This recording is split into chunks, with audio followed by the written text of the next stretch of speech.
What's going on, guys? It's Unknown Player here, and in this video we'll be talking about the special ammo change and also the Crimson Days event as a whole. I'm going to be giving you guys my thoughts on how I think the event went and also with the special ammo changes. I also want you guys to comment down below with what you thought of the Crimson Days or Crimson Doubles event and also what you think of these special ammo changes. So in general, I did think the Crimson Days event was a very light event. It didn't have much substance to it, and I didn't actually expect much from it anyway. I mean, it wasn't meant to be an expansion or some new replayable content. It was meant to be a fun little thing to do on the side. The problem is that we don't have any main content to play at the same time, so when there's content drought like now, and players are looking for pretty much anything new to play, we're all going to hop onto Crimson Days like it's something new, and then we're going to realize it really isn't as deep as something we're looking for. So it kind of creates that kind of problem every time something like this rolls around, because it isn't that new content that we're always looking for. It's always going to seem quite lackluster, and these events would be perfect alongside some PvE content, like an expansion of course. They definitely aren't supposed to be viable on their own, especially seeing as it's been 5 months since the last expansion.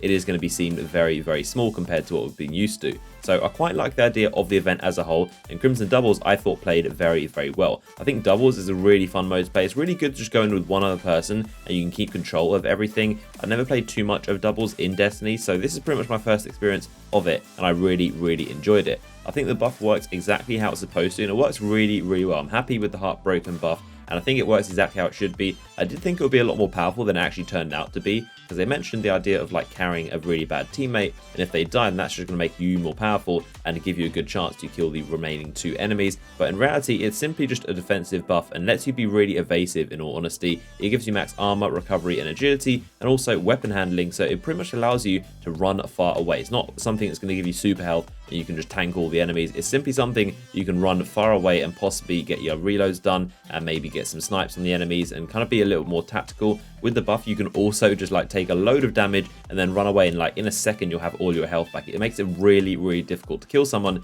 who's got the buff and they're running away, because you do a little bit of damage and they just run away and regen it all. So you definitely have to kind of team shot them and make sure you coordinate and actually damage the person together. But you can just take loads of damage and then quickly regen it, which is actually quite helpful for evading 2 enemies that are trying to kill you. And you can also reload fast, which of course is very helpful, but still you are against 2 other people. The majority of the time you're going to lose. Even if you do kill one guy, the other guy is going to get the buff as well, and then it's going to be even fight. So I think the buff and the actual mechanic works very, very well, and I'm really impressed with how just well it works. I think also elimination is a very good fit for the mode. Seems very, very perfect. But the main problem, I think, is in terms of special ammo. I think that was definitely one of the most game-breaking things of it, and it kind of ruined this event as a whole. I think as an idea, like I said in my video when this first was announced, I think it's a really, really good idea to remove special ammo and just have people use their primaries in the first few rounds. Then eventually you start working up to get special. It's an idea that was very good in theory, but in practice, it was broken very quickly by icebreakers, invectives, and sidearms. If you don't know, because you get your icebreaker out, it'll regen your ammo.